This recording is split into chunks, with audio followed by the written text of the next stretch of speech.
শ্বশুর তরকারিতে একটু নুন দিদি।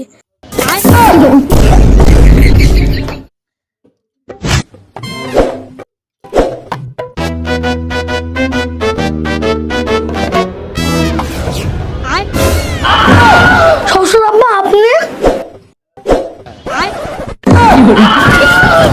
জামাইয়ের গোষ্ঠীকে দেখছি রে। দাঁড়া বলছি ঘর জামাই তোর লেগে প্রত্যেকে বলে দিন সবার তরকারি কম পড়ছে। শালা শ্বশুর আমাদের পারে, শ্বশুর বুড়ো ঢ্যাম না গেছে, বাড়িতে যাওয়া হবে আগে মাংসটা খেলে। কোথায় গেলে রে? লোক কি পার পেয়ে যাবে ভাবছিস নাকি তো? ঘর জামাইয়ের গোষ্ঠীকে ভেজবো। শালা প্রত্যেকদিন তুই তরকারিগুলো চুরি করিস, সবার ভাগে কম পড়ে তরকারি, লোক কি পার পাবি না? শোন ঘর জামাই,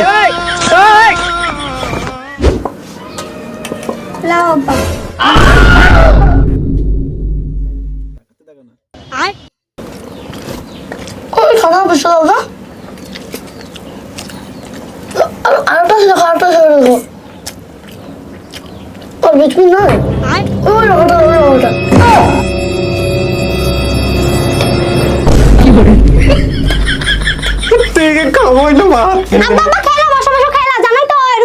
আর ছাড় তো খাবো খাই। শালার সাথে বসলেই শালা জীবন ভালো করে ভাত খেতে পেলাম না, কোনোদিন ইফতার খেতে পেলাম না।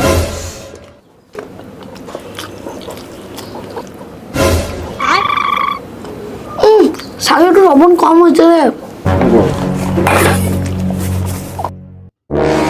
শ্বশুর তো আমার উপর রেগে আছে, আর তরকারিতেও এমনিতে নুন কম হয়েছে। শ্বশুরের তরকারিতে একটু নুন দিদি।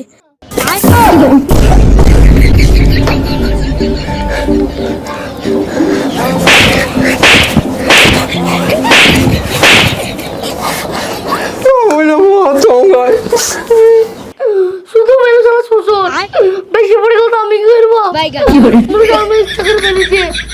আমি তো অল্প কেটে আনতে গেছিলাম, শ্বশুর শুধু মারলো।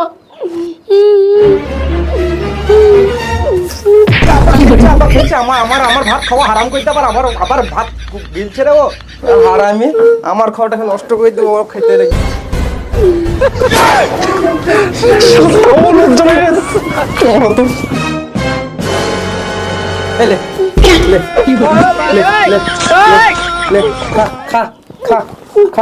ফুলে ফুলে সাজিয়ে রেখেছি হৃদয়, ফুলে ফুলে সাজিয়ে রেখেছি।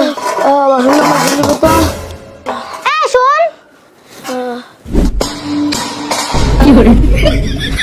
থাল কয়টা মেজিলে, আর ঘর জামাই থাকতে গেলে বাড়ির সব কাজ তোকে করতে হবে। লে থাল কয়টা মেজিলে।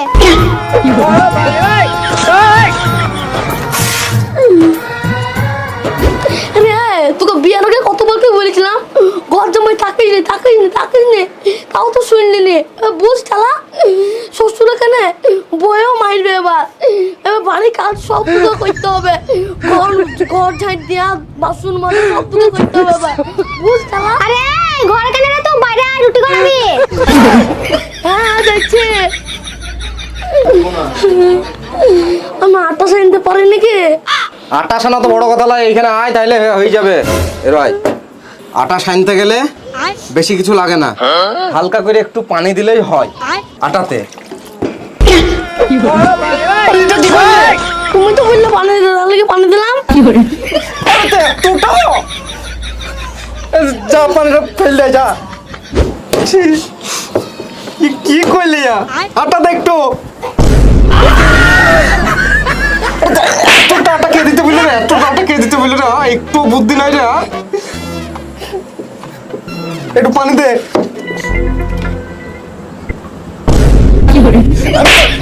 পানি দিচ্ছিস, চামচ করে পানি কেন দিচ্ছিস? বেশি পানি দিলেও মারছো, অল্প পানি দিলেও মারছো। আমি কমে যাবো? ঘর জমা আছে বলে যাতাম কথা নাকি? তুকে আমি চামচ করে পানি দিতে পেরেছি, তুই এখন একবার ঘর এক করে পানি ঢেলে দিলি, এখন একটু দে না, একটু পানি দে, অল্প একটু দে। বাস এইভাবে গোল গোল করে নিতে হয় প্রথমে, তারপরে এভাবে বেলতে হয়, ভালো করে শিখিলে। ঠিক আছে হচ্ছে, দাঁড়াও 1 মিনিট দাঁড়াও। এটাকে ভালো করে শুকনো আটা মাঠা